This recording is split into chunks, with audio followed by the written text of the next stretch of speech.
எல்லா குழந்தைங்களுக்கும் என்னோட வணக்கம். நான் உங்க தீபிகா அருண். ஒரு கதை கேட்போமா? மரவட்டை, பூரான் இந்த மாதிரி பூச்சிங்களுக்கு நிறைய கால் இருக்கும், கவனிச்சிருக்கீங்களா? உங்களுக்கு எப்பவாவது தோணிருக்கா, நமக்கு இவ்ளோ கால் இருந்தா நம்ம எப்படி நடப்போம் அப்படின்னு?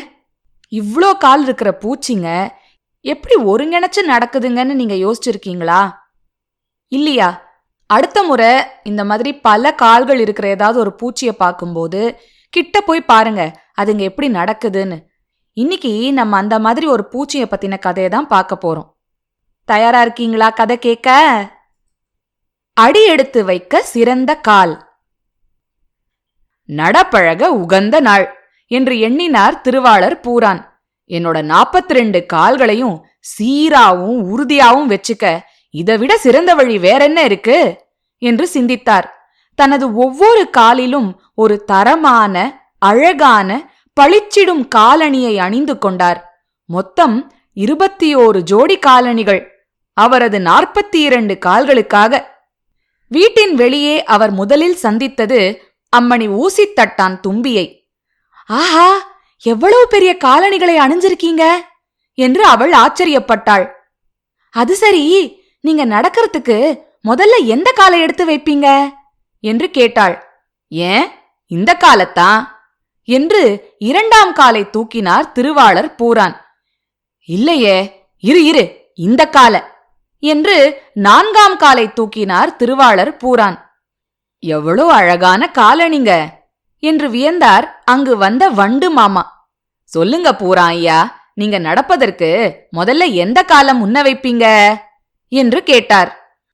எவ்வளவு ஒரு மடத்தனமான கேள்வி என்று கோபமடைந்த பூரான் தனது 3ஆவது காலை நீட்டி காட்டினார். உடனே கீழே இறக்கி அதற்கு பதிலாக தனது 6ஆவது காலை நீட்டினார். இங்க என்ன நடக்குது என்று கேட்டவாறே வந்தார் எறும்பு பாட்டி.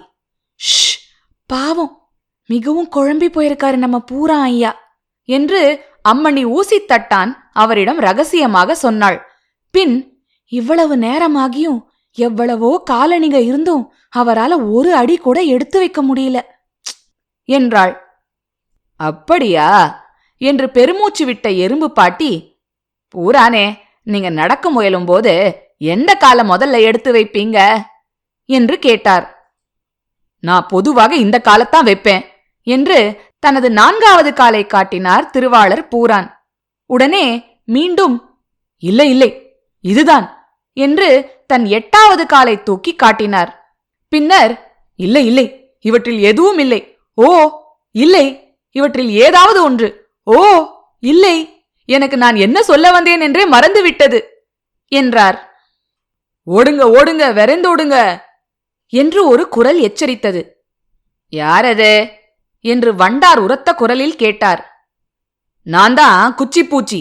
உங்க காலணிங்களோட உதவியோட வேகமா ஓடுவது உங்களுக்கு நல்லது பூரான் ஐயா என்று எச்சரித்தது. நான் ஒரு கருப்பு பறவைய பார்த்தேன். அது பசியோட சாப்பிட ஏதாவது கிடைக்குமான்னு அலைஞ்சுகிட்டு இருக்கு. நான் இளைப்பாரிட்டு இருந்த மரப்பட்ட நிறத்திலேயே நான் இருக்கிறதுனால அந்த பறவையால என்ன பார்க்க முடியாது. ஆனா உங்களை கண்டிப்பா பார்த்துடும். நீங்க கால்ல போட்டிருக்கிற பளிச்சுன்னு இருக்கிற வண்ண காலணிகளே உங்களை காட்டி கொடுத்துடும். அதனால வேகமா ஓடி மறைஞ்சுக்கோங்க என்று கிசுகிசுப்பான குரலில் சொன்னது. இதை கேட்டதும் அம்மணி ஊசித்தட்டான், திருவாளர் பூரான், எறும்பு பாட்டி, வண்டு மாமா அனைவரும் அங்கிருந்து விரைந்தோடி மறைந்தனர். என்று குச்சிப்பூச்சி சிரித்தார். அப்படி என்ன வேடிக்கைங்க என்று கேட்டாள் ஊசலாடியபடி அங்கு வந்து சேர்ந்த சிலந்தி பெண்மணி. உண்மையில நான் சொன்னது போல எந்த கருப்பு பறவையும் வரல. நான் விளையாட்டுக்குத்தான் அப்படி சொன்னேன். திருவாளர் பூரானுக்கு நடக்க மறந்துச்சுல, இப்போ நல்லா ஓடவே முடியும்னு அவருக்கும் புரிஞ்சிருக்கும் என்றது குச்சிப்பூச்சி. இந்த கதையிலேந்து நம்ம ஒரு புது விஷயத்தை தெரிஞ்சுப்போமா? ஒரு அடி கூட எடுத்து வைக்க தயங்கிய பூரானால வேகமா ஓட முடியுங்கிறது வேடிக்கையா இருக்குல்ல உங்களுக்கெல்லாம்? இது நமக்குமே பொருந்தும். நம்ம அறியாமலேயே நாம பல விஷயங்களை தினமும் செய்யறோம். உதாரணமா, பேசும்போது கண்ணை சிமிட்டுறது, கைகளை ஆட்டுறது, இதெல்லாம் நாம உணராமலே செய்யறது தானே. எத்தனை முறை கண்ணை சிமிட்டுறோம் இல்ல எப்படியெல்லாம் கைய ஆட்டுறோம்னு கவனிக்க ஆரம்பிச்சோம்னா நமக்கு ரொம்ப குழப்பம் வந்துரும்ல. இதத்தான் பூரானின் தடுமாற்றம், சென்டிபீட்ஸ் டைலமா அல்லது ஹம்ஃப்ரி விதி அப்படின்னு சொல்றோம். தி சென்டிபீட்ஸ் டைலமான்னு ஆங்கிலத்துல ஒரு கவிதை வந்தது. இது எப்போனா 1870 வருஷம் கேத்தரின் அப்படிங்கிறவங்களால எழுதின ஒரு கவிதை. இந்த கவிதையை வச்சு ஜார்ஜ் ஹம்ஃப்ரிங்கிறவர் என்ன சொல்றாருன்னா, நம்ம அனிச்சை செயலா செய்யற பல விஷயங்களை நம்ம யோசிக்க ஆரம்பிச்சோம்னா நமக்கு குழம்பிடும் அப்படின்னு சொல்றாங்க. இந்த மாதிரி உங்களுக்கு ஏதாவது நடந்திருக்கா? அப்படி ஏதாவது இருந்துச்சுன்னா எனக்கு கண்டிப்பா சொல்லுங்க, சரியா? இன்னொரு கதையோட சிட்டுக்குருவி பாட்காஸ்ட்ல உங்களை நான் சீக்கிரமா வந்து சந்திக்கிறேன். அது வரைக்கும் சிரிச்சுக்கிட்டு கிரிச்சுக்கிட்டு சந்தோஷமா இருங்க. அடி எடுத்து வைக்க சிறந்த கால். எழுதியவர் ரஸ்தோம் தாதாச்சஞ்சி. தமிழில் ராஜம் ஆனந்த். வெளியீடு பிரதம் புக்ஸ்.